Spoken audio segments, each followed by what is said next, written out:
The following presentation is a gift from the team at Streamline Publishing, publishers of Fine Art Connoisseur, Plein Air Magazine, and weekly newsletters Fine Art Today, Realism Today, Plein Air Today, and American Watercolor, and events, the Plein Air Convention and the Figurative Art Convention. We offer over 400 different art instruction tutorials and ultra high-quality video by the world's leading artists. If you like what you see, help us support our artists and our team with your purchase. Each video aired has a special discount code for today only in the comments section with a link to the video offered. And to see everything we do, or if you want to receive notice of new releases, new products, and new events for artists, simply click the other link, which says, "See everything we do." Thank you. Hi, I'm Eric Rhodes with Plein Air and Fine Art Connoisseur magazines, and I'm using this time to learn and to grow and to stretch myself to try new things.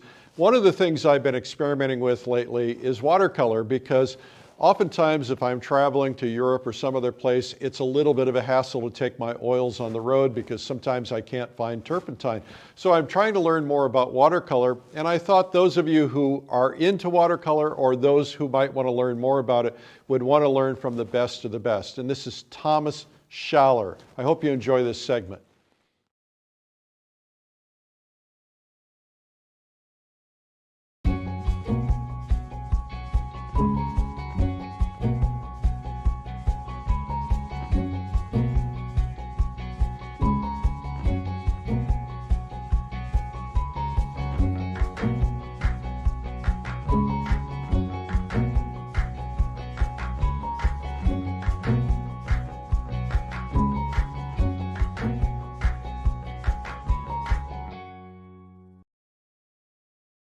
Hi everybody, this is Code SCHALLER. Some of you may know me and others of you may not, so welcome to my new video.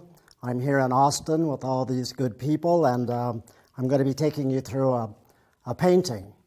I'm an artist working in watercolor, but I think a lot of the things I'm going to be talking about are applicable or hopefully useful to any artist working in any medium.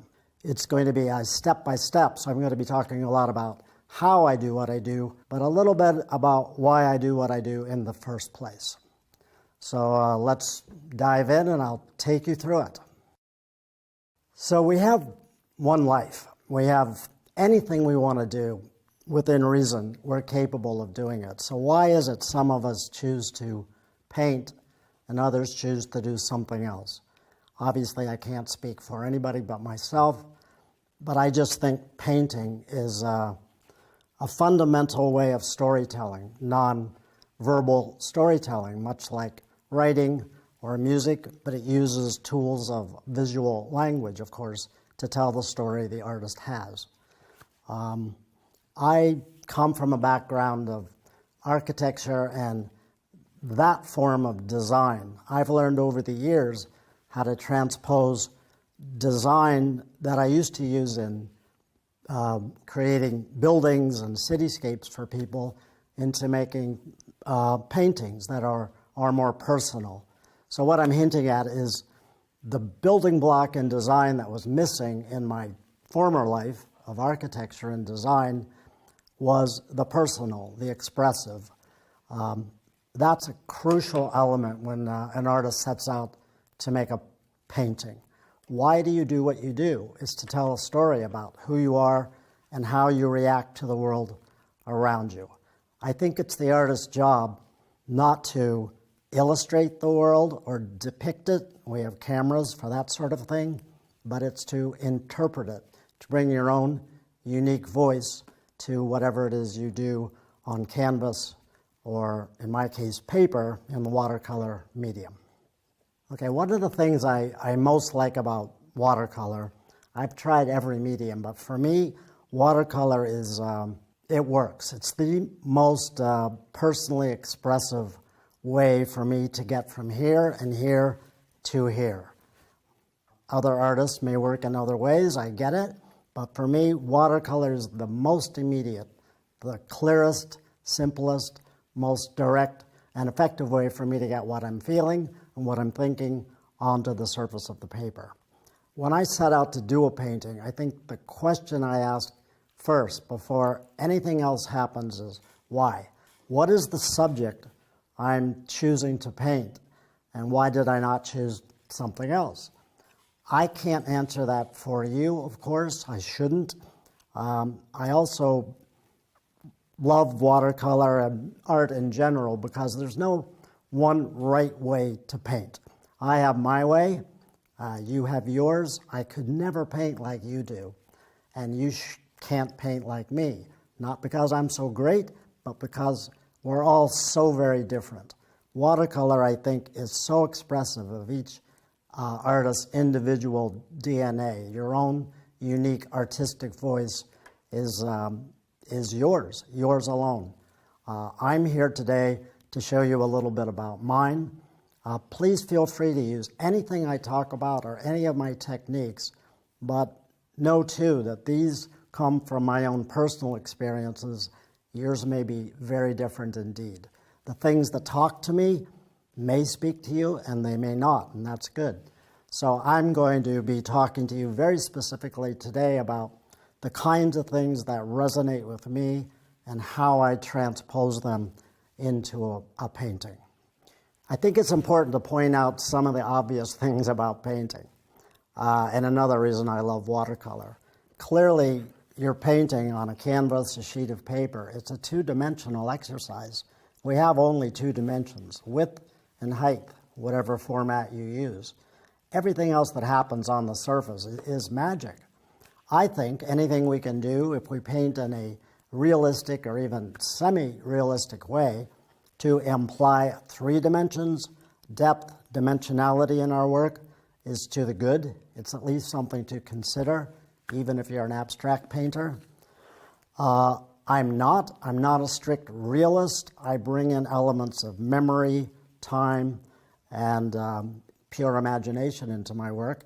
But I am inspired by much of my site paintings and sketches, so that almost everything I do has an element of realism or the real world in it, even though it's torqued and reimagined quite a lot. The subject I'm going to be talking about today is a very specific place. It's not made up. It's a bridge in Rome. I'm very much drawn to subjects of bridges, not just because they can be beautiful. You know, everything that's beautiful isn't necessarily pretty. Cameras can record beautiful objects, places, people, and things. It's the artist's job, I think, to bring some sense of interpretation to what naturally attracts him or her to paint that thing.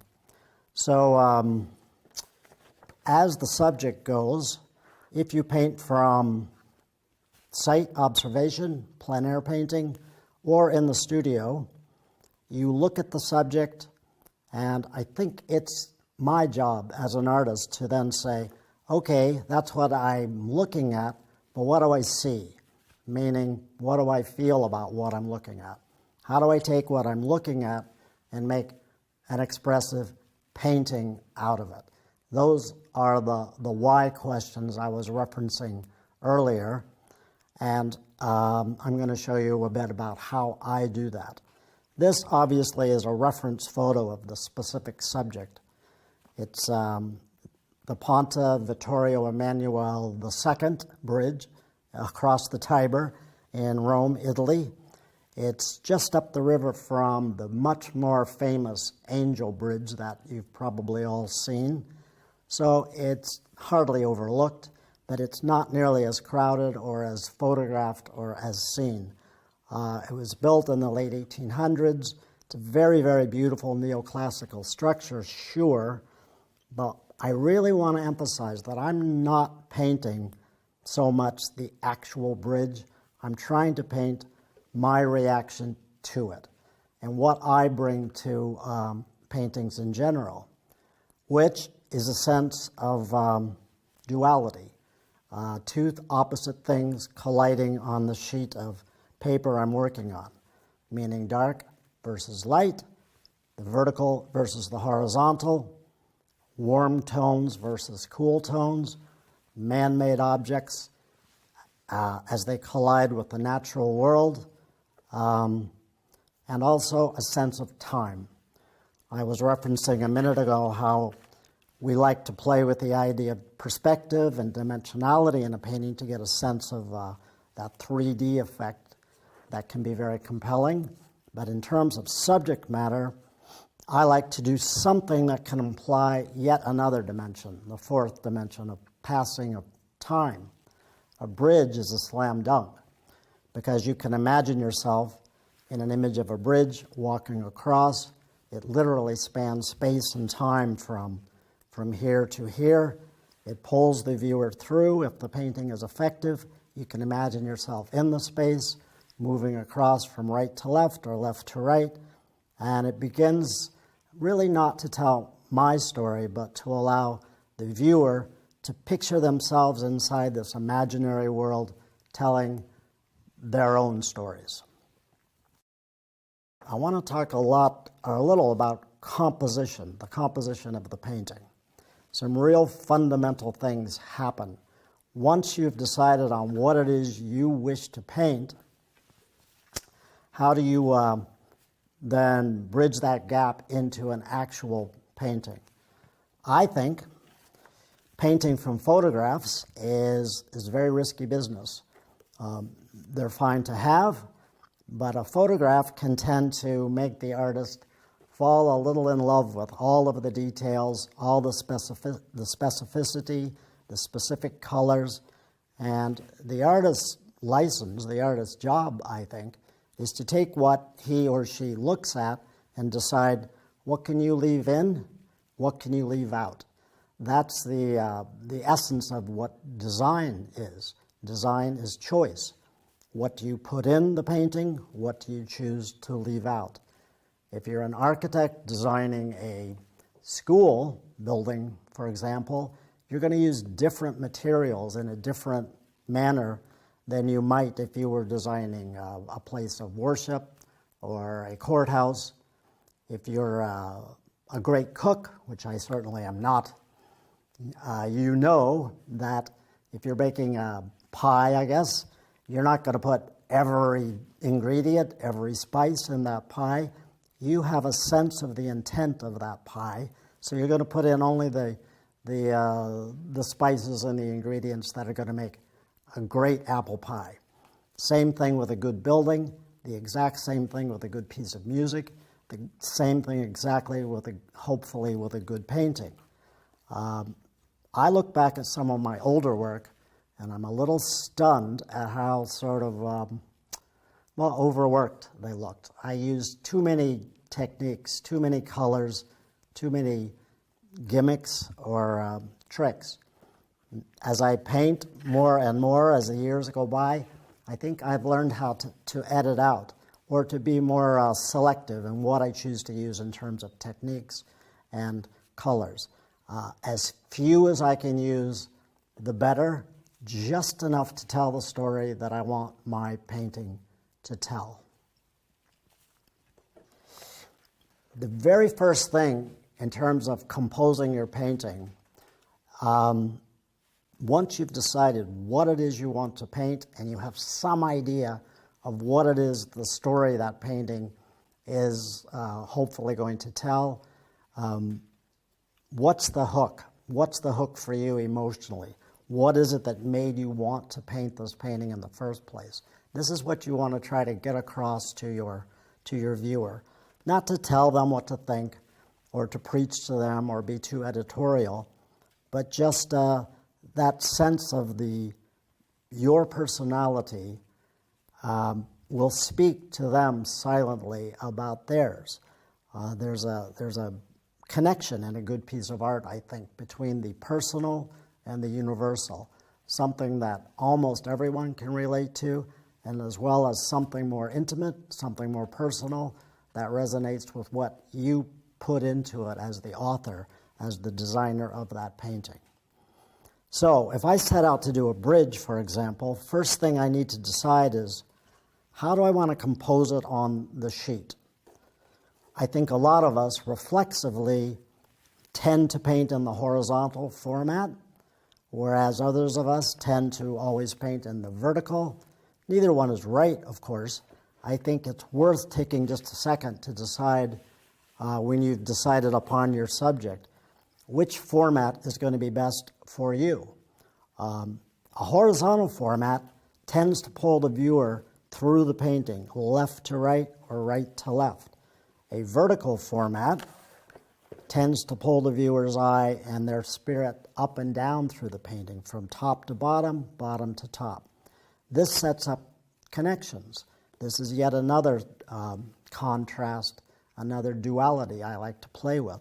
A vertical painting will subtly, in an unspoken way, connect the earth to the sky.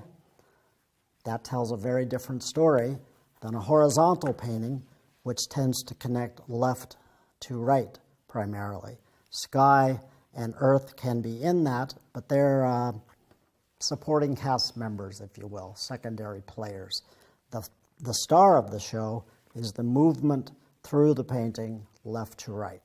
So since this is a bridge, it is kind of a slam dunk for a horizontal painting. There are beautiful vertical paintings you could do of this, but I think in this particular case, they might look a little forced, a little awkward. I think going with a nice, natural, horizontal composition is the way to go. There is water, there is sky, there are background elements. There are lots of things going on here, but the real star of the show is the rhythm of darks and lights that pull you through this painting left to right. I don't think it's absolutely necessary, but almost always I do a little sketch like this, a value study, compositional study, before I start the painting. The reason is it sort of sets in place my reaction, the stuff of art. What is it that excited me about this subject in the first place? Why did I decide to paint this as opposed to going out drinking with my friends or staying home on the couch? There was something exciting about this. The sketch for me is the quickest, most immediate, less pedantic way that I know of to get it down quickly. And I have stacks of these sketchbooks at home that I'll go back to days, weeks, months, even years later, and I'll look through and they'll bring me right back to wherever I was and say, oh wow, that's what I felt. That's my reaction to whatever that subject was. I will do a final painting far more from a sketch like this than I will from a reference photo. In fact, in my teaching and my classes, I will say to myself as well as my students, once you get a decent study sketch done, you can take your reference photos and throw them away. You don't need them that much. This is where you want to live. You want to start to live here.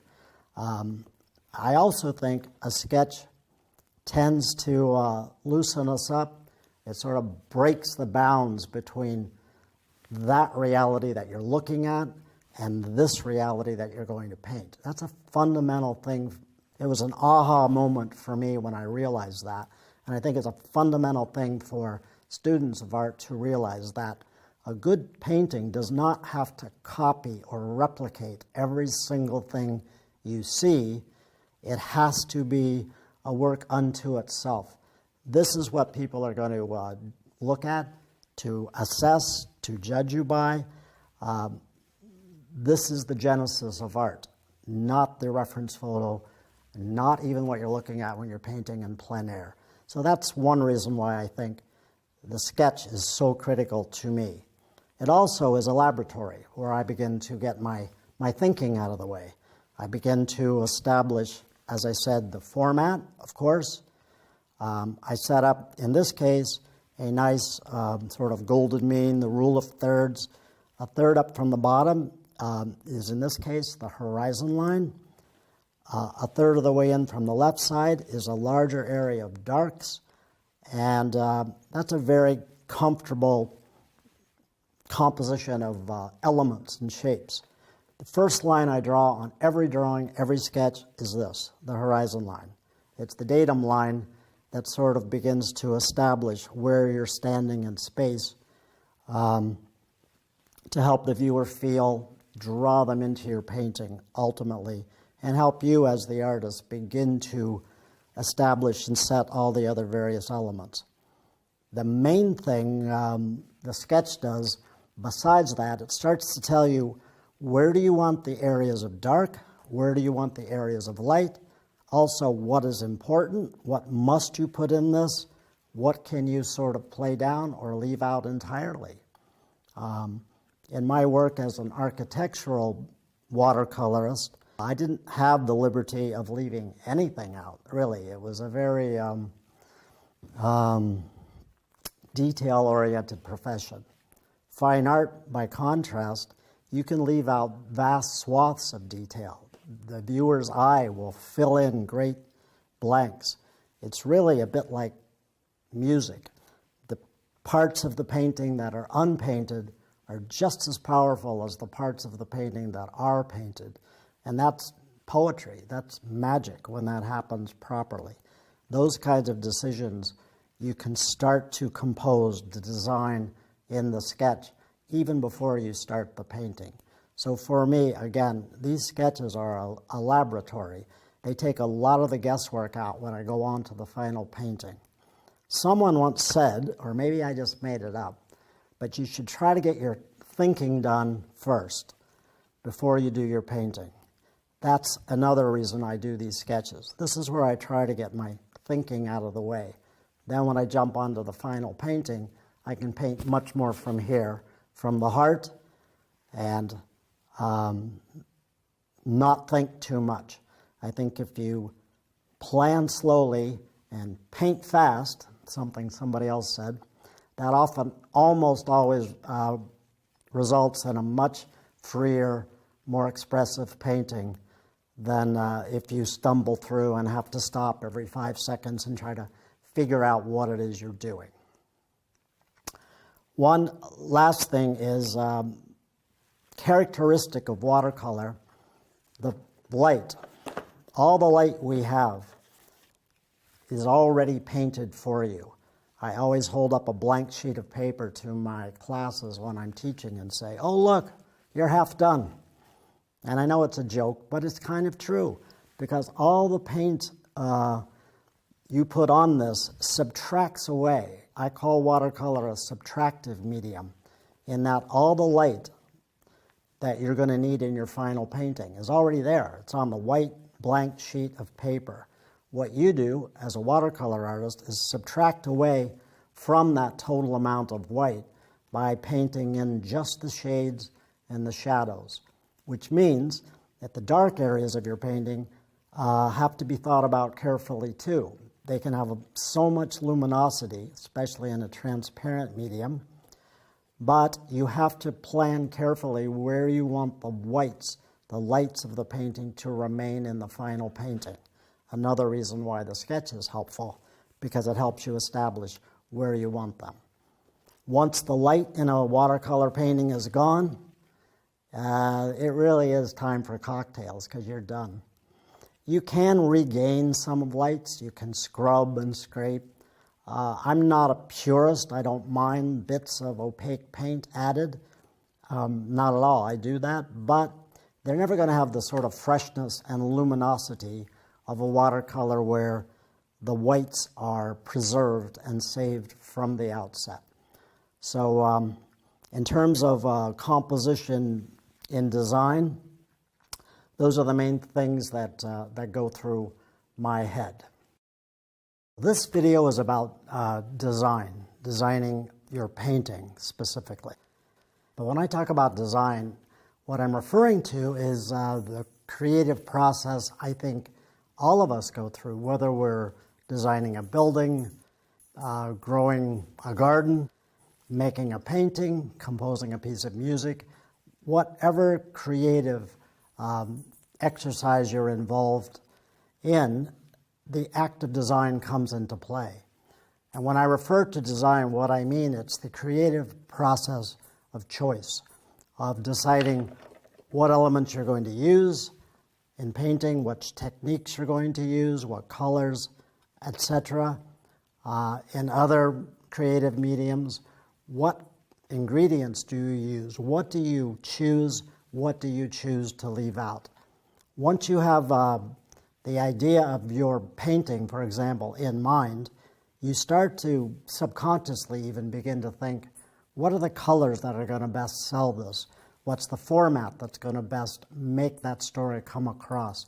You know, etc. You begin to ask yourself these questions, the answers to which will hopefully make a stronger painting than if you don't ask those questions. Also, in terms of design, I think you need a hierarchy of elements, components.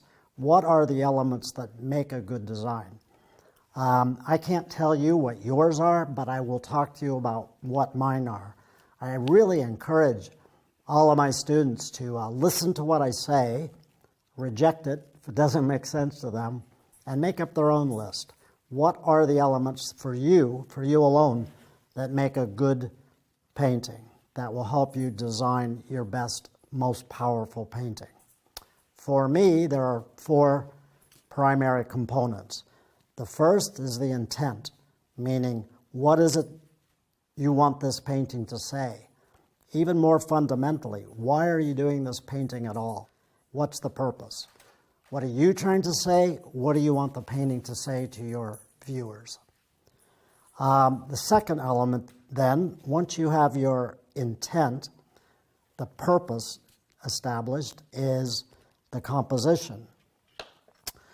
If you know you want your painting to be more linear or more vertical, that starts to tell you, before you draw or paint a thing at all, you begin to compose the painting in your mind, and then eventually, very quickly then, within your sketchbook.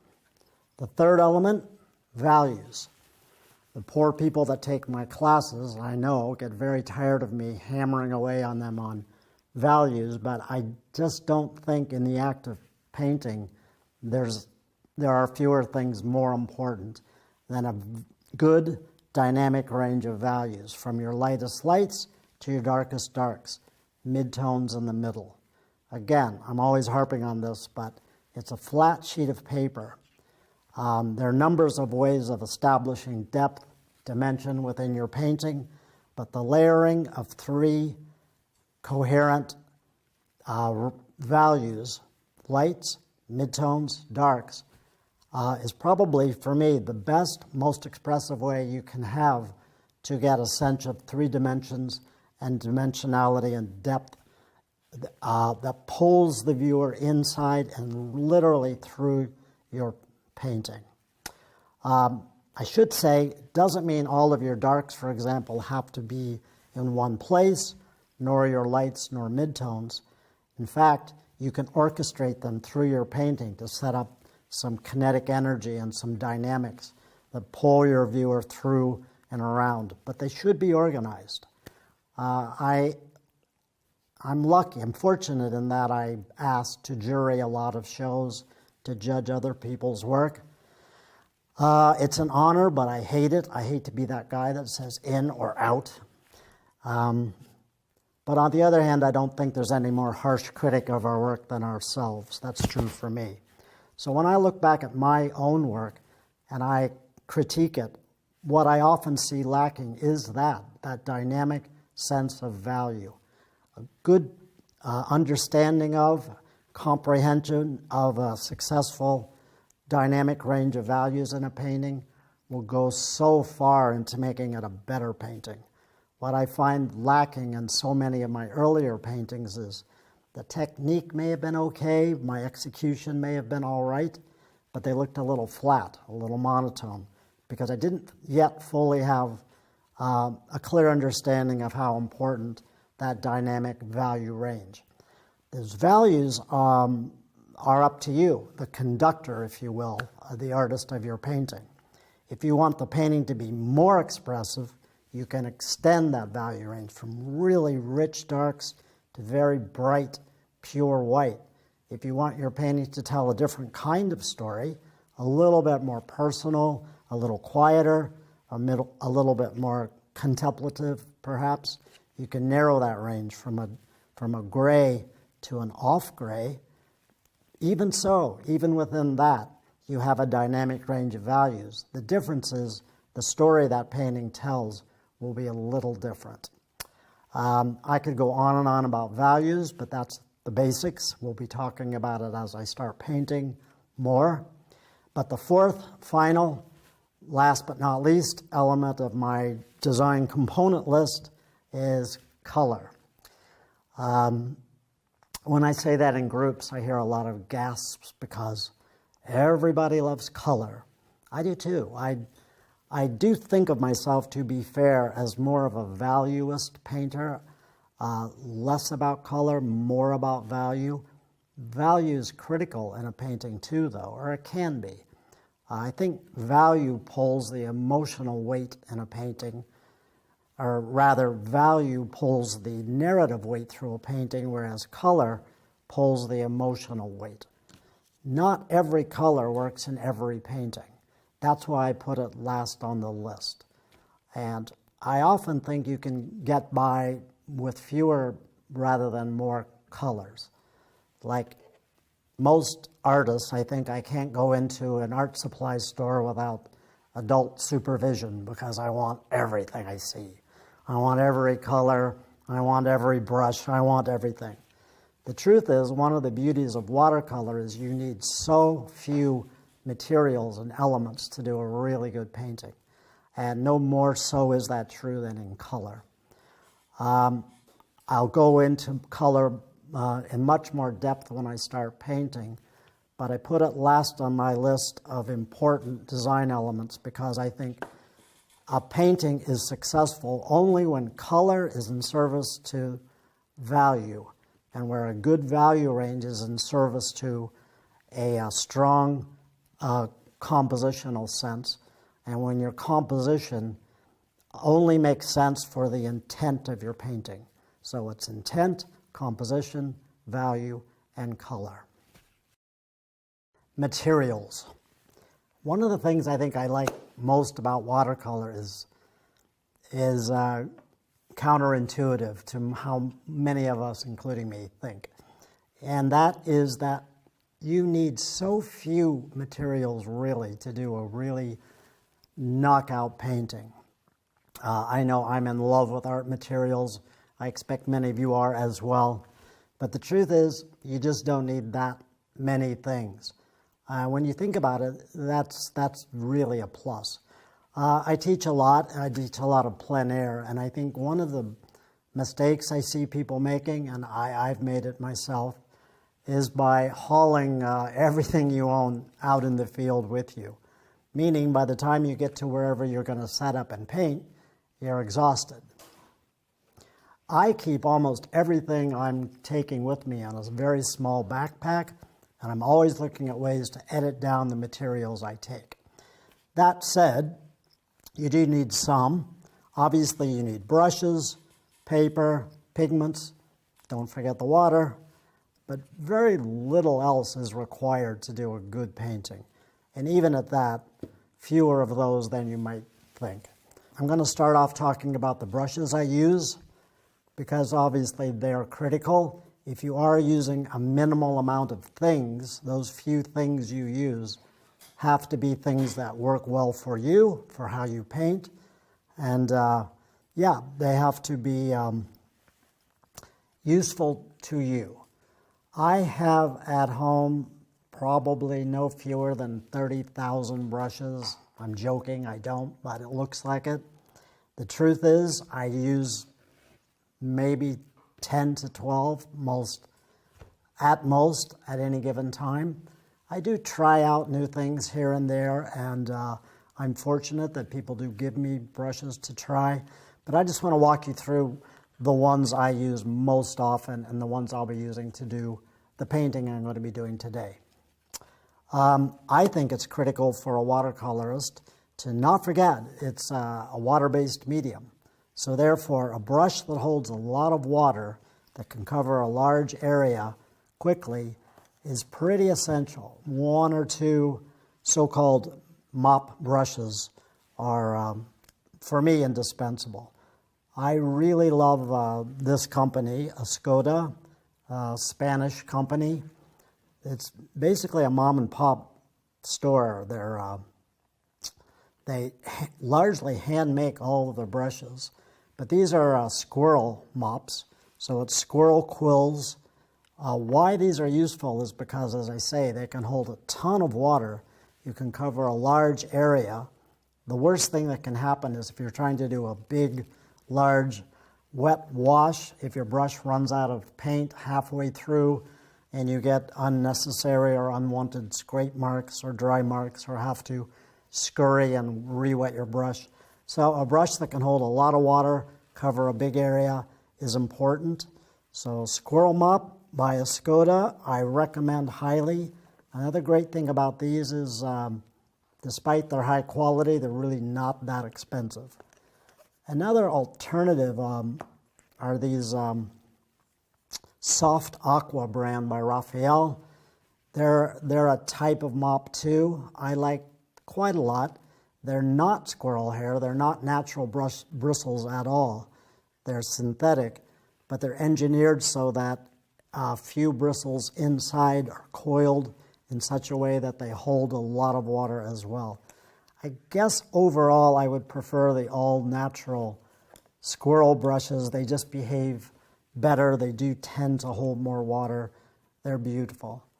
I don't own any Kolinsky or Sable brushes, to be honest. I find them, they do hold lots of water, but I find them a bit soft. They're also incredibly expensive, and I'm led to believe that they don't harvest the Kolinskys necessarily in very ethical ways. So the Raphael Soft Aquas, obviously being synthetic, don't hurt any Sables. I'm also led to believe that the squirrels for the Escoda mops willingly donate out of altruism their little tail hairs for these, so no squirrels are harmed in the making of the Escoda mops. Keeping in the Escoda family, their mops are the Aquario series. They make this versatile series of flats, rounds, etc., and mops that are also great. They hold a bit more water than a purely synthetic brush. Although they are synthetic, they do also replicate a natural hairbrush. Anyway, for me, I think it's important to have a mop brush, a big, wet, sloppy brush that can hold a lot of water. I tend to work pretty wet. A couple of these larger brushes. These I got in China. They're made by Black Mice. They're natural squirrel hair too, so obviously hold a lot of water and are great for doing very large wet washes. And this by the Paul Rubens company, I also got in China. Also similar, hold lots of water. I didn't ever use flats until a couple of years ago. Again, I was in China and somebody gave me as a gift a series of flats that I thought I wouldn't use, but now it turns out I do. Watercolor is so much about edges that a big wet brush like this that holds lots of water, of course, isn't especially adept at making clean, crisp edges. It's really outstanding for wet work.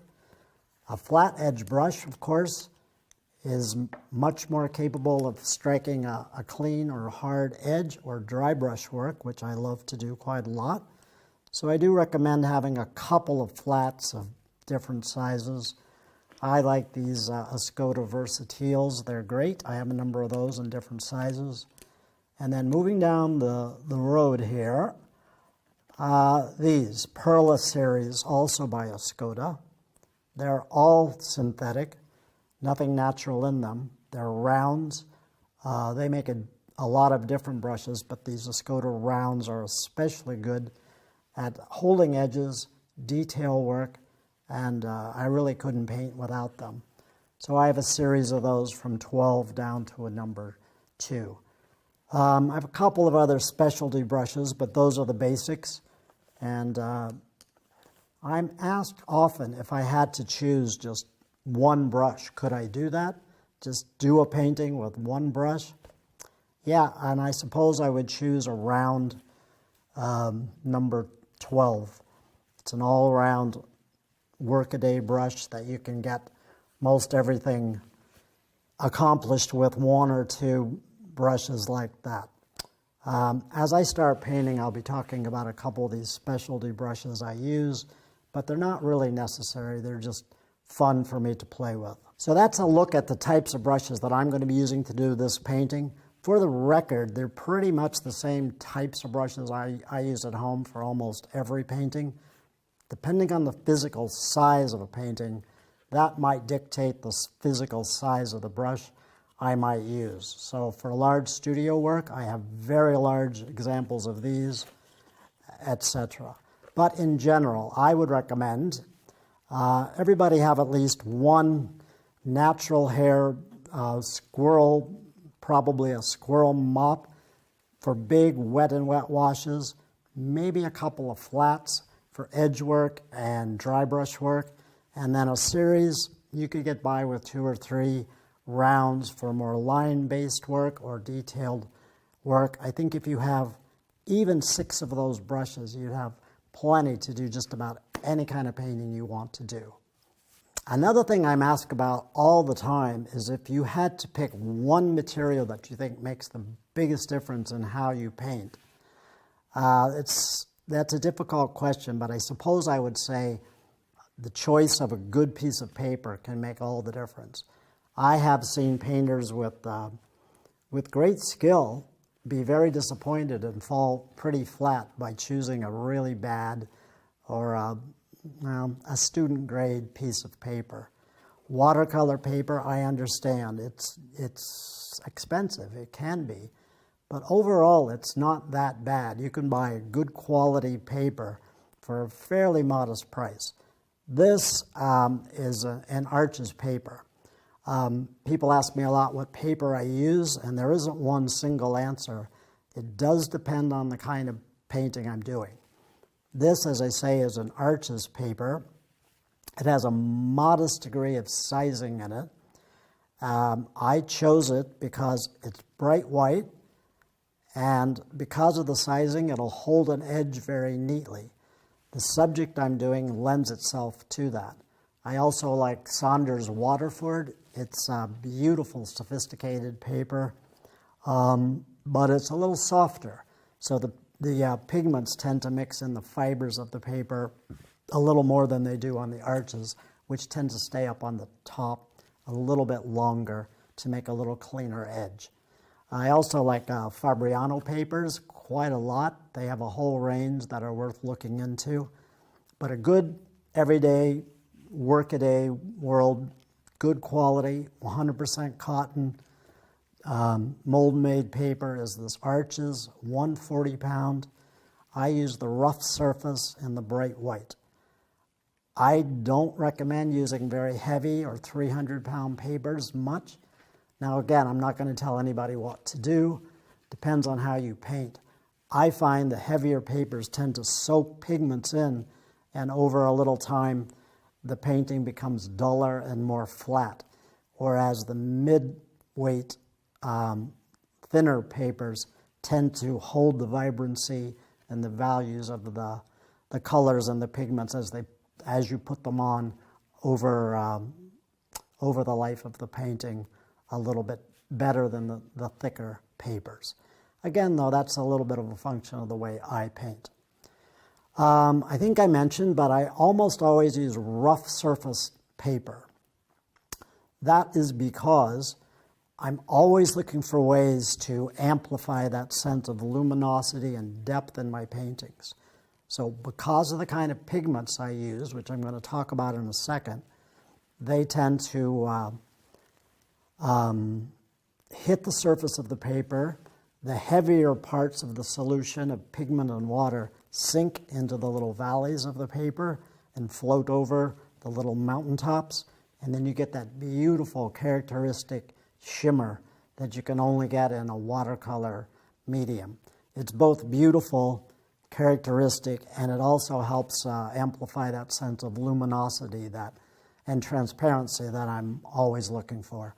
So not always, but I almost always choose a rough surface paper, almost always 100% cotton. People do amazing work with UPO and all sorts of other paper, and my hat is off to them. I've not found any success in doing that, but you know, there's always room for experimentation. Today, though, I'm going to be painting on this Arches 140-pound rough, bright white surface. Obviously, you need something to carry your pigments in and something to mix them in. I have an amazing palette. It's made by Steve Finelli at House of Hoffman. I got this to use as a studio palette because it's really a jewel and a work of art. They're all handmade and they're beautiful. But I love it so much, it's the only palette I use, indoors, outdoors, teaching, at home. It's been around the world a million times, and it's never let me down. It's made out of brass, but surprisingly lightweight. I'm not pushing these to say you should go get one, but I'm just saying it's important to choose a palette that holds enough pigments for you, sufficient amount of pigments, and has enough reasonably deep mixing wells for you to do your thing on the painting. I notice a lot of palettes, mixing wells are very shallow, so it's difficult to mix up, you know, a big vat of paint sufficient enough to cover a large area. And some palettes, for me, just simply have too much going on. I like the number of mixing wells here. I'm always trying to edit my number of paints down. I think I have 14 in total. I'd be happy with 10 to 12, but there you go. And I think it's important for me to have at least 5 mixing wells, and this has 6. So I love this palette, but by all means, you should use whatever works best for you. And make sure you have a travel palette if you're interested in plein air work that's comfortable, that you can carry around with you, that's not too heavy and not too cumbersome. You can see here how I have my paints arranged. Generally speaking, they're arranged from lightest pigments to darkest, and from warm colors to cool. As far as specific pigments, I always use tube paints as opposed to cakes, because you can get really rich, vibrant colors with a lot of water. I mean, I never forget it's called watercolor, and I find a lot of people in my classes are a little stingy with either water or color. I think the tube-based pigments help us loosen up, paint much more fluidly and expressively. I use pigments mostly by Daniel Smith.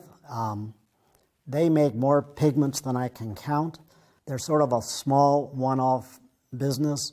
They care very much about art and about artists, and they respond very quickly to what artists are looking for out there in the real world in real time. And they make an exquisite range of pigments. I favor sediment-based colors as opposed to stain-based colors, which means I tend to avoid a lot of the quinocridones, the perylene colors, Windsor blues, Windsor greens. Not that they're not beautiful colors, they are, but I choose ones that favor sediment a bit more than staining because they mix well with other colors. You'll see soon the way I paint is fairly wet, and I want mostly pure colors to mix not in the palette first, but on the surface of the paper. So I will run complementary tones of color together on the paper to mix to form my neutrals, my grays, and my complements, rather than pre-mixing them in the palette. If I use sediment-based colors, they tend to run on the paper a little less than a stain base, which is going to spread a lot more. So they stay a little bit more where I put them. They also are heavier, I mean physically heavier, so they sink a little quicker into the crevices of the paper and give that characteristic shimmer that I was talking about a little bit more easily than a stain-based color, which is literally going to just stain the surface of the paper regardless of how textured it may be. I mean, now obviously every pigment has a little bit of staining capacity in it, so don't get me wrong.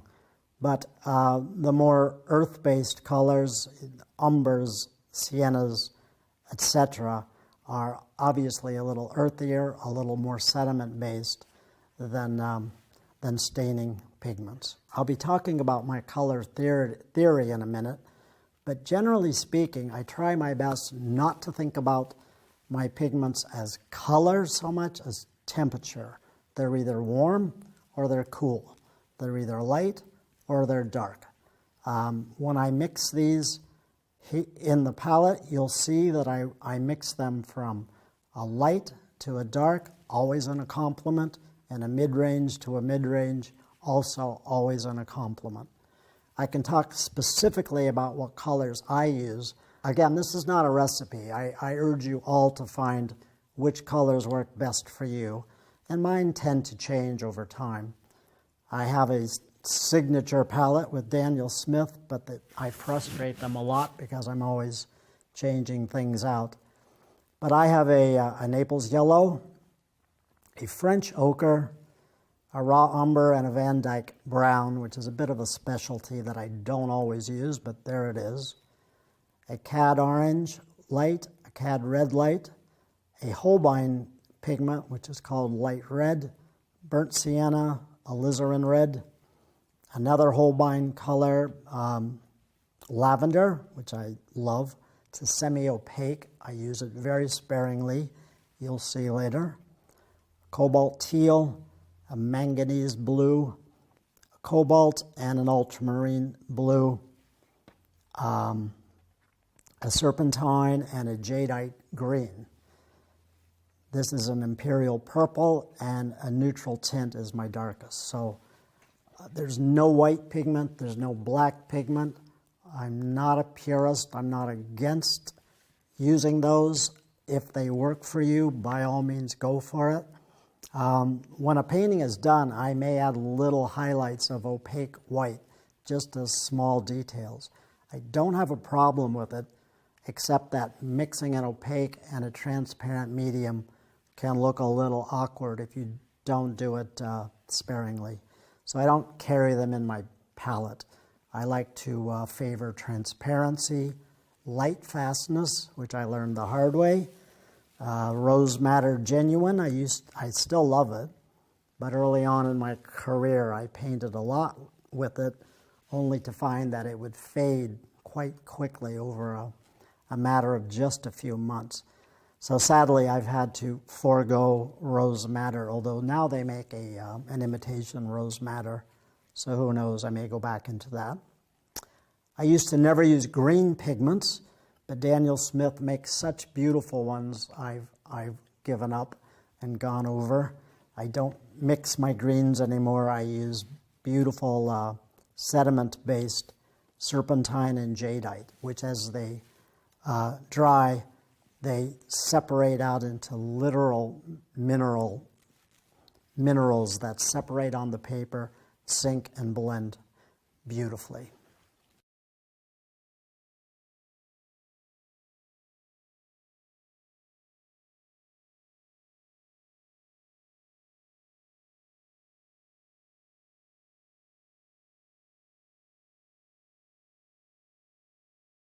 So I wanted to talk a little bit more specifically about color and my ideas of color and how I set up my palette.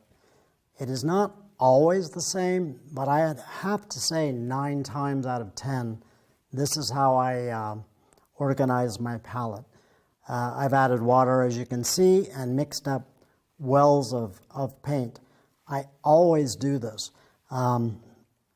Not necessarily for these specific colors, but I think it important to keep something wet in your palette while you're painting at all times. The very worst thing that can happen is if your brush goes dry and you stick it in your palette and there's nothing there. So it almost doesn't matter what color you use. As long as you keep your painting wet and alive, you're going to be okay. But back to my palette, how I organize it. Again, it's from lightest tones to darkest. Obviously, the white of the paper is the lightest value you've got. Second to that would be yellow, generally speaking. Even at really dark and intense hues, yellow is going to be about the lightest pigment that you can have. Second, I have a Holbein light red, which forms a sort of almost neutral reddish. It probably on camera looks a little brownish. It's not. It's much like a Venetian red, but it's not too bright. It's not too dull. And I don't even think of it as red. I think of it as a neutral, warm tone. Its complement is a straight across home plate cobalt blue, which I pretty much always have in my palette. It's very easy to darken, to lighten, to cool down, to warm up. The same thing can be said for the light red. It's very easy to cool it, to brighten it, to lighten it, and to darken it. These are my mid-tones. The yellow forms my light. And over here is a neutral tint, which looks a little unky and black. It is not. It is really sort of a violet hue that, if you're clever, you'll notice is essentially a violet, which is a complement to my lightest light. So again, here I have contrast going.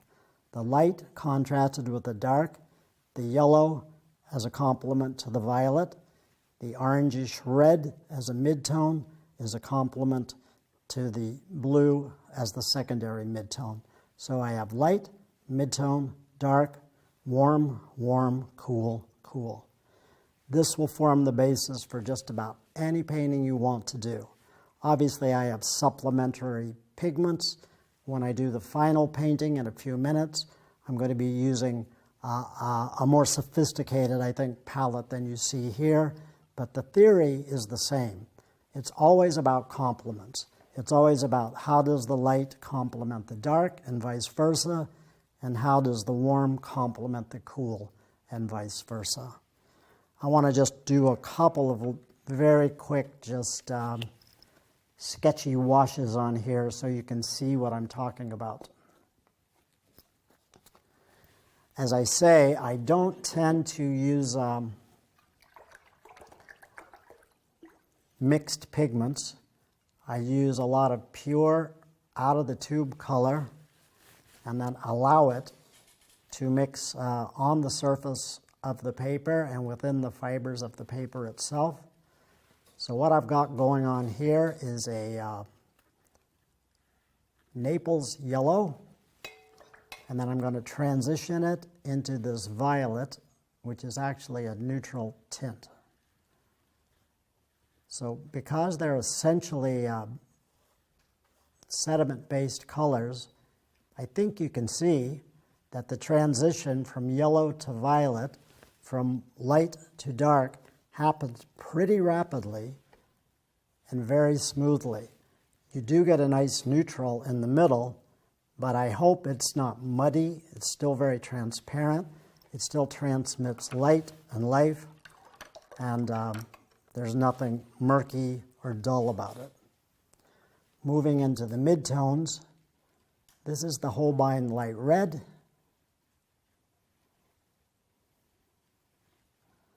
You'll also notice I'm working pretty wet and at an angle. Another material that we have to use as artists, which I didn't mention because it's free, so far it's free. They haven't figured out how to charge us yet, but it's gravity. A lot of artists work with their paper just flat on the board or table they're working on, and I do find that a little surprising.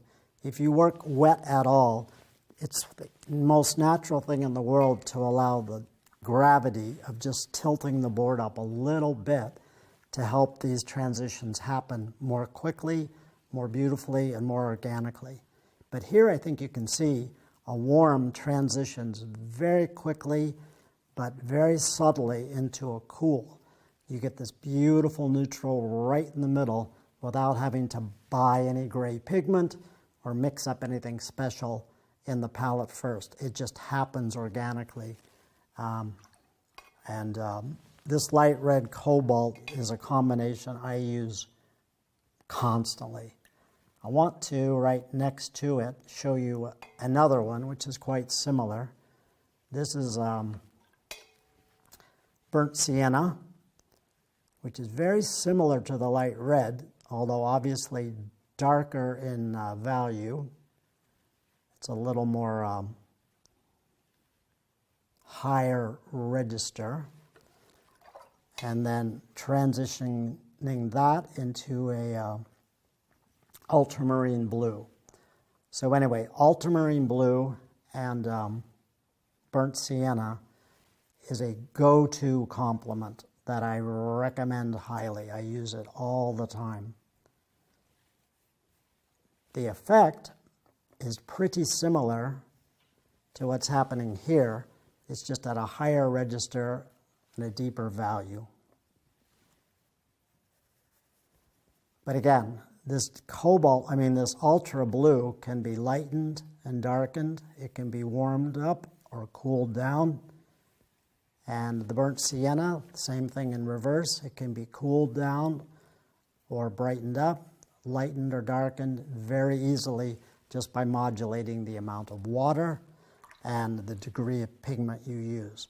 But again, here's the transition from a darker warm to a darker cool, which creates this beautiful neutral right in the center. What I'm really talking about here is the power, I think the electric power of painting in complements, which is what I always do. I never think of one color, whatever it may be, without also considering what its complement is. Here's one of the most common complements. It's a direct complement, which is to say red to green. This is a dark, very sediment-based green, a jadeite green by Daniel Smith. Pretty dark, pretty intense if you don't use too much water. And then you can transition that into an alizarin crimson. And if you use less water and you don't want to use black pigment, but to have a nice or a gorgeous, emotive, translucent dark, these are two colors to consider. A dark green and a dark red will get you very nearly black and make some really, really lively neutrals and grays along the way. So there you have this beautiful dark cool transitioning into a beautiful dark red, making this nice complementary neutral right in the center. I love this composition or this combination. The last one I want to do it because it's what I'm going to be using for the painting that I'm going to be starting in a couple minutes. But it's what I like to call an off complement. It's a warm and a cool, of course, but they're not primary colors the way an orange and a blue or a green and a red or yellow and a violet. The palette I'm going to be using pretty much for the painting for this video is a little bit unusual, but it's one of my favorites. This is a cobalt teal or cobalt turquoise by some other manufacturers. This is a Daniel Smith. Obviously it's cool, but it's not strictly green, nor is it strictly blue. It's sort of a beautiful mid-toned bluish green. And then I'm going to be doing a lot of this transitioning into a violet. This is an imperial purple, also by Daniel Smith. obviously not a red, not an orange, but it's a warm tone. So this is what I call an off complement. It's still a warm, still a cool, of course, but they're not the primary colors, they're the secondary colors. Same thing happens though. You get this really nice transition from this brighter cool to a more dusky warm, but these beautiful complements happen in the middle. This combination I use a lot when I don't want color to take over in a painting, but I just want the values to read more clearly, or when I want a more atmospheric look. Maybe fog, maybe a rainy day, maybe a more atmospheric expression of refracted light, fog, rain, that sort of thing. I love this combination and I use it quite a lot. So those are just a few tips on color. Again, I urge you to just experiment. Find out what works for you. Again, I keep saying this, but it's no less true. There's no right answer. There's what's right for you. None of us paint like the rest of us. None of us hear color in the exact same way. Color doesn't speak to us in exactly the same way, and that's great. I use the ones that work for me. You're welcome to borrow them. I didn't invent color or water or any of these pigments. So anything at all that you find useful, have at it, and happy painting. Okay guys, so now it's time to get wet. We've done our thinking, at least much of it. I like to try to consider my sketch work and preliminary cropping ideas as the brain part of the painting. So much of my thinking is done. You know, again, I encourage you all to work your own method out. I think, for me, I tend to overthink things, over-detail paintings. So again, to repeat myself, doing these preliminary sketches is extremely helpful because I know immediately before anything gets painted where I want my darks, where I want my lights, where I want my primary and my secondary shapes, what I need to emphasize, what I need to play down, and essentially where I'm going. I call it my blueprint for the painting. So, in short, it's a good idea to know more or less where you want to end up, to have a good plan to start with. But I have to say that within that plan, you got to build in the possibility, because it's a surety that some things are not going to go the way you planned. That's the beauty of watercolor. It doesn't do what you want it to do, always. Actually, that's good. It's somewhat an unpredictable medium, and you can plan only so much. After that, you have to become comfortable. Just take a deep breath and let it do what it's going to do, because it is going to do it. Trying to corral, control watercolor too much is just going to result in a painting that looks a little stiff, obviously a little over-controlled, and possibly a little dry and lifeless. And we don't want that. So this painting I'm doing, as I discussed in the setup, has what I think is a nice mix of areas of control, detail, a little bit, and then areas of the opposite. Large, washy areas with very little to no detail. And what I'm hoping, I'm pretty confident it'll work, is you'll see a nice mix of the man-made, the natural world colliding on the paper, and that'll be expressed through areas of some detail, some moderate detail, and some areas of no detail at all. All that went through my mind in looking at the scene and in doing the setup sketch. So briefly, I just wanted to reiterate the setup sketch. This black and white composition and value study is primarily what I'm going to be referring to as I paint. The reference photo, not so important. And right before I start, I wanted to say a couple of words about painting from photos. A reference photo, nice as it may be, is a different kind of beauty, I think, than we're trying to capture in a painting. It has a way of making all the values consistent. It has a way of making every detail, every item in the photograph have equal weight.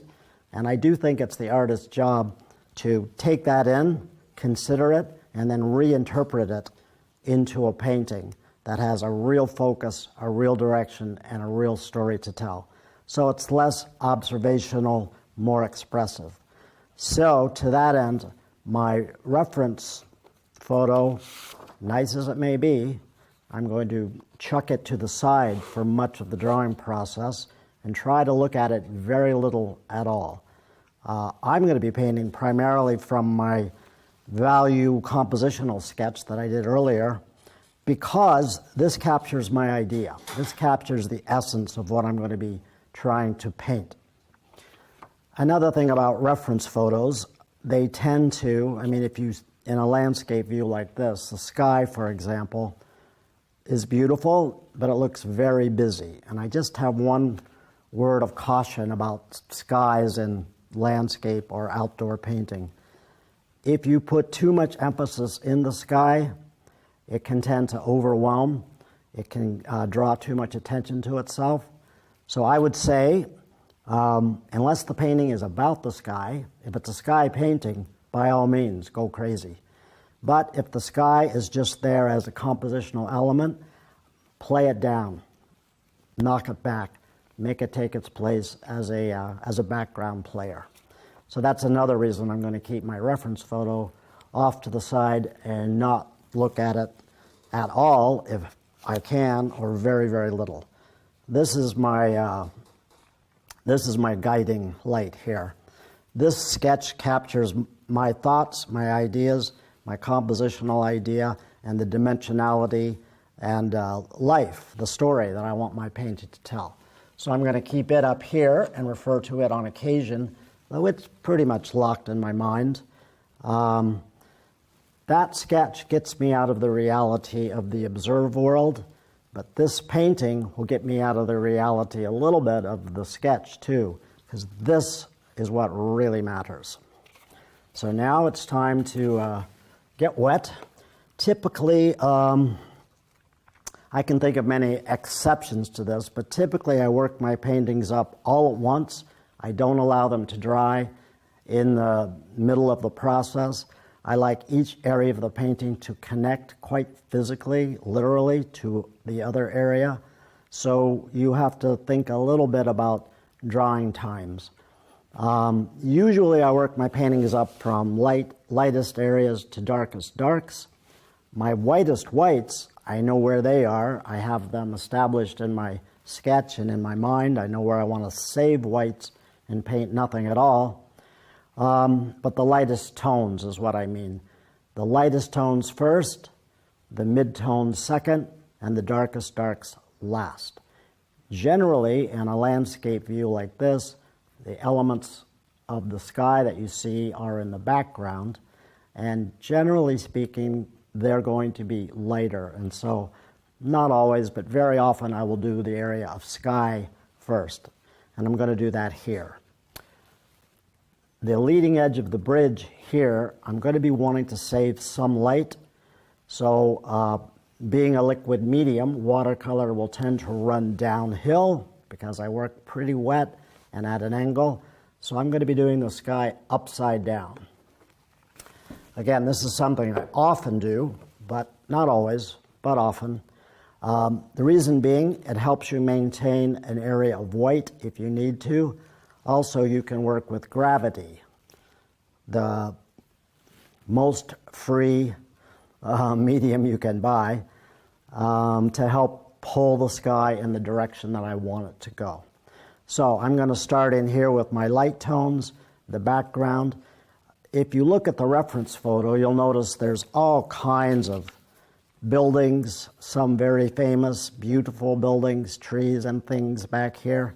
But the story of this painting is definitely not the background. The story of the painting is the experience of this bridge and the pattern of lights leading you through under the bridge and then over the bridge. So this is the focus of the painting here, which I'll talk a little bit more about in a minute. But just in terms of the lightest lights, the background is definitely the background. You've got to keep that in mind. So all this stuff, all these trees, you can hint at, and I intend to, but the last thing you want to do is overpaint or over detail them. So I'm going to start with a couple of brushes to get them wet and ready to go. One, a smaller mop brush that'll hold a lot of water. A slightly larger mop brush that'll hold a good deal of water. And then a synthetic mid-size flat brush that I'm going to use to just quickly cut in around areas of the bridge that I want to maintain as light. I have a palette in mind for this painting. It's a fairly busy painting. As far as a demo painting, it's much more complex than anything I've done before. I wanted very much on film or on video to do, a more proper studio painting. The things I've done earlier are really quite sketch-based, and that's fine, or plein air, which is also fine. But I wanted to let you guys have a look behind the curtain, if you will, on how I approach a real proper studio painting.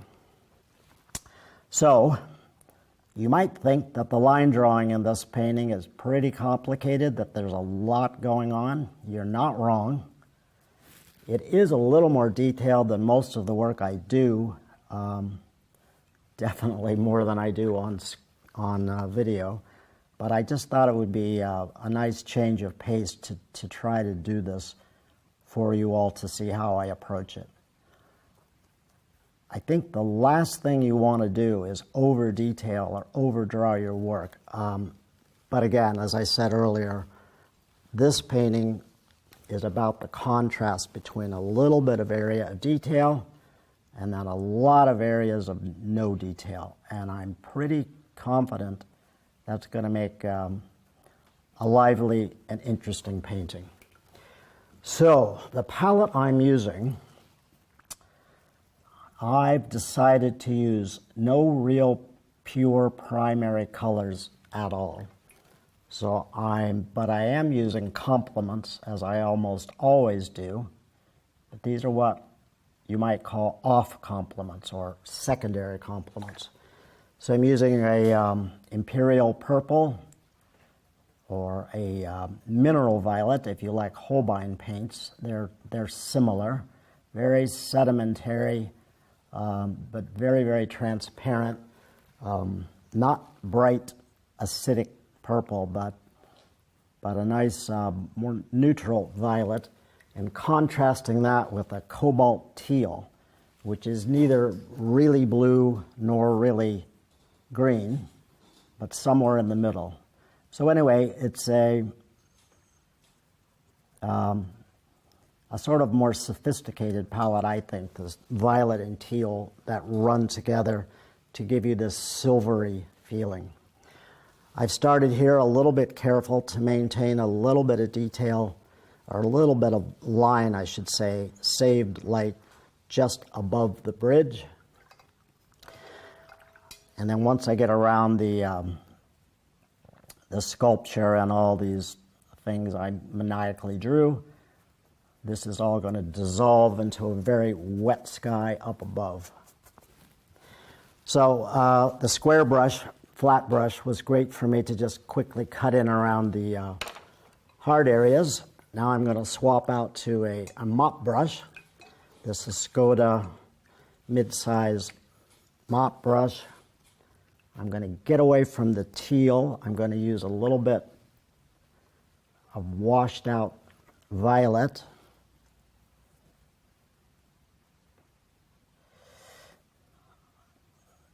Timing is always critical, especially in watercolor, I think, because Obviously, you wait too long and what you've put down is going to dry and you'll end up with funny shapes or edges that you don't want. So for me too, connecting all things together is pretty critical.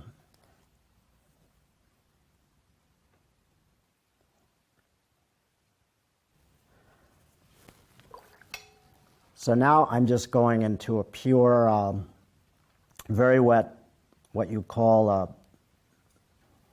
well, what we traditionally used to call a French wash, meaning you build up a bead of water and you pull it down the page. The painting is still upside down, of course, so I'm pulling it up the page, but in this direction, allowing the pigment and water solution to run down. And now this gray violet is going to transition into a Naples yellow. So obviously, complementary tones, yellow and violet. But I don't want any hard edges. Again, I don't want any fancy cloud shapes to show in this particular painting, simply because I think they'd be distracting and really not add anything to the story. I'm getting lighter and lighter as I come up the page by adding more and more water to this soft brush.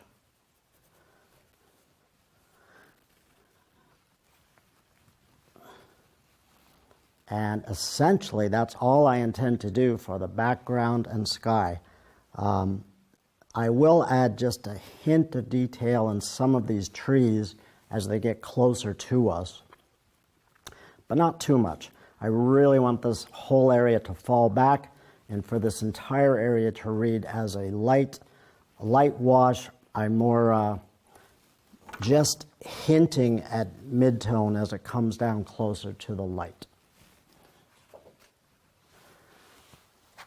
On a big wet wash like this, I will, with a paper towel, just carefully mop the edges to sort of suction off the remaining bead of water.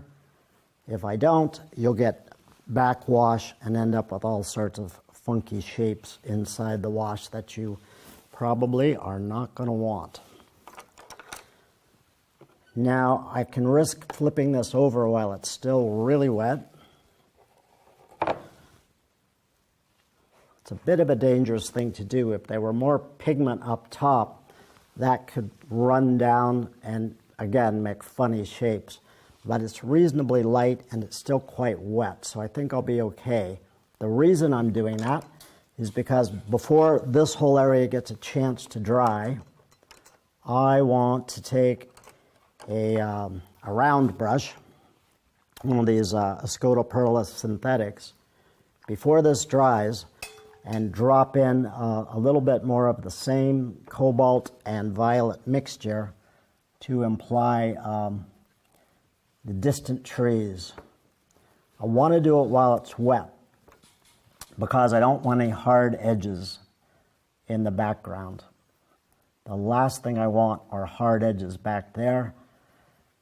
That is because a hard edge, I mean, again, there are a million exceptions, but a soft edge implies something far away.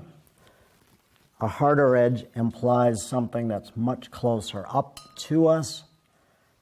And I, again, am always cognizant of trying to play up the sense of three-dimensionality in my paintings. It's a flat, two-dimensional piece of paper. So again, anything I can do to enhance the sense of depth is really something worth thinking about. So these are all really quite light, washed out colors, nothing too strident. Just a nice toggle, I think, between the cool of the cobalt, the warm of the violet, and then all resolving near the top into just a little bit of that pale Naples yellow to offset the violet that I put in the sky. This cobalt teal down here at the bottom gives a little weight to the sky, but also I think in a hopefully a little more sophisticated, a little bit more lyrical way implies the foliage of all these beautiful trees without getting too specific or without detailing them really at all, too much at all. Could I come back later and paint in all those trees? Yeah, I could do, but I'd like to do it while it's still wet so that, again, everything sort of runs together and connects. I'm always looking for my paintings to connect. You can see here I'm getting a little bit of backwash where the sky came down. It's beginning to form some shapes. They're not bad, but if I don't want them, this handy little tool, this water mist bottle, is incredibly helpful tool to encourage your washes to blend together. And if you catch it in time, you see funny edges like that forming, they will magically vanish.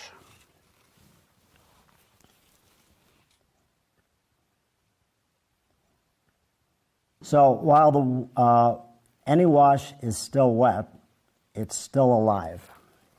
So that means you have time to mess around with it and screw it up. It's a real skill to know when to just put the brushes down and back away.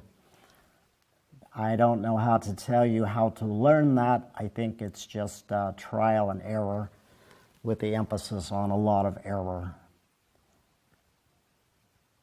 Painting is so fun. I'm asked very often, how do you know when you're done with a painting? And the answer I usually give is, well, that's usually about a half an hour after I should have stopped. But what I really mean is when you hear that little voice inside your head saying, okay, maybe it needs just one more little thing. That's generally a clue that you should put your brushes down. In this video, I hope to be teaching you how to, well, first and foremost, how to just relax, enjoy the painting process. It's supposed to be fun. It's work, but it shouldn't feel like work. What I'm going to be teaching you is how to look at a difficult subject, or what some people might consider a really complex subject, how to think about it for a minute, break it down into its component parts of shapes, of dark and light. And if you do that beforehand, it's going to save you a lot of angst when you go to paint it. We're going to be looking at a lot of other things too: composition, perspective, color theory, etc. Ways to learn to face a complicated subject and make it seem much more doable and much more fun. I hope this video will help develop your skills, whether you paint on site or in the studio, to be able to quickly identify a subject that speaks to you, something you want to paint, something that you think your skills are best suited for, and how to make all those seemingly difficult choices very quickly right up front. What I bring that others don't quite as clearly is a real sense of contrast in my paintings. And I don't just mean light and dark, but I mean a whole approach to painting in terms of allowing opposites to interact on the surface of the paper and find a resolution or not, as a way of telling a story. Light versus dark, warm tones versus cool tones, vertical elements versus the horizontal elements. Watercolor for me feels much more rooted in emotionality and expressiveness, and I guess for me, honesty.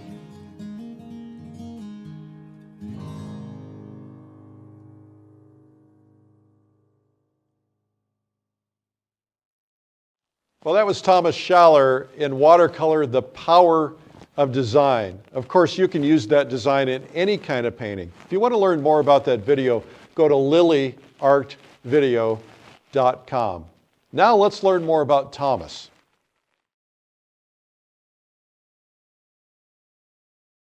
I developed an interest in painting really early on. I developed an interest in art when I was about 5 or 6. My parents were, well, my father in particular was dead set against it. He didn't allow the word art to be spoken in the house. It's another story. But my grandmother was a big fan of art, and she snuck me art books. I was fixated on looking at compilations of the great masters, and especially American artists. I started drawing, I don't know, early. My mom said I was born holding a pencil. I don't think that's possible. It would be painful if it were. But I always drew as a way to design other worlds that I would rather live in, or that I imagined, cities under the sea, spaceships, fantasy worlds. In a way, nothing's really changed. I still do that. I think of painting, for me, as a natural extension of the act of drawing. So I started messing around with watercolors probably around the age 7 or 8, just because it was fun. It was a quick way for me to get my ideas down into a sketchbook. Later on, as I got a little more aware, I realized that drawing is a way of expressing yourself through lines, whereas painting is a way to express yourself through using shapes, shapes of light, shapes of dark, eventually shapes of color. So the answer to when I started painting was I just don't remember really much a time where I wasn't painting. It's what I always wanted to do, and it's a kind of a miracle. I feel very blessed that I'm able to make a living at something I always dreamed of doing. When I start thinking I'm losing an interest in painting, or I think I'm no good, which happens maybe once a week or so, I honestly, and I know this sounds a little bit glib, but to keep my interest in painting, I just have to sit and think just for a minute at the joy I had as a kid of painting and drawing and telling those unspoken stories I had in my imagination. It's really what drew me to painting at the age of 5 or 6, and it's what still, 50 years later, it's what still interests me. It's literally, and it sounds quite simple, but just literally the joy of being able to express myself, connect to others through the act of nonverbal communication. Nonverbal storytelling is something that I love. I think people very often, and rightly so, think of me as a painter of architecture or of the built environment.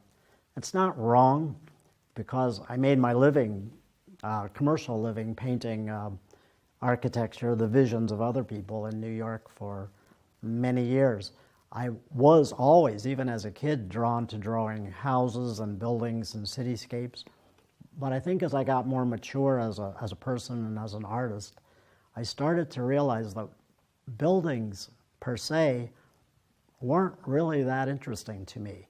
I mean, I liked them, but what I really was inspired by was the uses of a building. What good is a building if not for the people that use it and interact with it? So as I became more mature as a painter, I started thinking of cityscapes and buildings really only in their context. How does a person react to it? How does a building make a person feel? How does a cityscape influence the lives of the people that live there? And now at this point in my life, that's what I try to paint. Yeah, it includes elements of the built environment and buildings, as it always did, but I think it's much more a human experience. This is what I paint now, as might differentiate me from what I used to paint, certainly in my more commercial and academic days. I'm often asked how I would describe my style of painting, and it's sort of sticky. It's a good question, though. I think I stumble over it because I'm not really sure. My painting looks, it varies like all artists. I don't always paint exactly the same way, but in general, my painting looks realistic. It looks like it's of something, but it usually is. I think the important thing to know about my work is that it rarely is a painting of the subject. It's about the subject. And if you're doing that, if you approach even a very well-known subject in that manner, you start to incorporate elements of time, reinvention, memory, projection. So I could paint a very well-known scene in any city, for example, and I can work in bits of what I think it might have once looked like, what I might have read it once looked like or it felt like, and what also I imagine it could look like in 50 or 100 years. So if I had to sort of put a tag on what it is I do, I guess it would be called something along the lines of reinvented realism. I paint on location all the time, but I think it's important to point out I didn't used to. I used to paint only in the studio. I thought of myself as a studio painter only. When I look back on that, I realized why I was afraid of it. I was afraid of painting on site because I think I made the sort of rookie mistake a lot of us painters make, which is in trying to replicate what we do in the studio in the field. There are those who can do that, but I kind of tend to think of them as two very separate disciplines. They are very connected for me now, meaning my studio work is really highly informed by my plein air, my site painting, and my site painting is informed by my studio work as well. But I just think there's an immediacy that comes from painting on site that you really cannot replicate in the studio. The light changes, the noise changes, people talk to you on the street if you're painting in a city. All these outside influences, we try to control and keep them at bay when we work in the studio, but I welcome all that now. It helps me to become a better painter. It helps me focus on what I'm doing. I take all that in. I take all that stimulus in. I just take a deep breath and I let it out, and I try not to let any of it throw me off course. But if I'm honest, it actually informs how I paint. If I'm painting somewhere in a busy piazza in Italy, for example, the sights, the sounds, the noise, the people talking to me, the smells, all of that will change the kind of painting I do. It's a much more experiential painting style that I carry over into my studio work, or I try to, because I just think it makes the paintings that much more authentic, that much more grounded in experience than just something that you drag out of your head. I do paint in watercolor, and pretty much exclusively. That isn't to say I haven't tried other mediums. I have. I went through art school. I studied oil, pastel, acrylics, printmaking, sculpture, you name it. I've tried it. I've liked it all. I've enjoyed all of it. Watercolor for me, I've referenced it before, but I think it's just a natural fit. I think it's an extension of the act of drawing, which, if I'm honest, is my first and true love. I love to draw more than anything. But drawing with watercolor, if I can call it that, that is to say, expressing myself through shape rather than just lines, is such a perfect fit. Because it's a transparent medium, it helps me imply that sense of dimensionality and depth that I'm always going for. So watercolor it is for me. To me, it is the most expedient of medias. And I don't mean that it's just fast. It can be, of course. But I mean, it's a sense of feeling hardwired. Your emotions, your inspiration is hardwired straight from your heart through your arm onto the page. And I never got such a rush when I painted in oil, which seemed for me to be a much more studied, careful academic exercise, whereas watercolor for me feels much more rooted in emotionality and expressiveness, and I guess for me, honesty. It's just the way to go for me. Painting, I think, can be scary for many of us, and I'll be honest, it's been scary for me, and it still is on occasion. And I think, without getting too heavy, I think it's just simply because painting's very personal. It's not something we necessarily have to do. There are those obsessive of us, like me.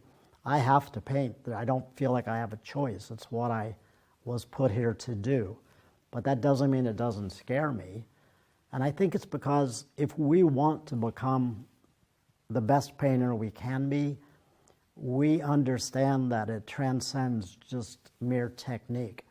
We've got to look a little deeper. We've got to peel back a few layers of personal crap or insecurities, and we have to be a little bit more honest. That was the big wake-up call I got when I transitioned from being a commercial artist to a fine artist. I naively thought, how hard can that be? I've been painting for 25 years. It was the hardest thing I ever did because I had to be honest. I had to, my paintings had to be just not of something, they had to be about something. And that meant I had to be willing to put something of myself, my own story, my own feelings on a piece of paper. So when you do that, naturally, and if you want to do it in public, people are going to judge you. They're going to look at you and decide if you're good enough, if you're in, if you're out, this show or that. So obviously that's scary. None of us, I don't expect, relish being judged. But I think the love of painting, the need to paint, the need to express yourself, I'm speaking for myself, I'm not afraid of being judged. I just take it as part of the way it is. It's okay. People can judge me, it's fine. Nobody is a harsher judge on ourselves, and I think I can speak for most all of us when I say ourselves. Nobody judges us harsher than we judge ourselves. So there's nothing to really be afraid of.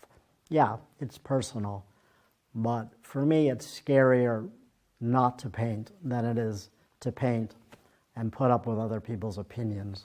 It's not a big deal. Thomas Schaller is really a great guy. I hope you've enjoyed getting to know him a little bit. That's from his Watercolor, The Power of Design video, which you can learn more about at lilyartvideo.com. Remember to make good use of your time. I'm Eric Rhodes. In this video, I hope to be teaching you how to, well, first and foremost, how to just relax, enjoy the painting process. It's supposed to be fun. It's work, but it shouldn't feel like work.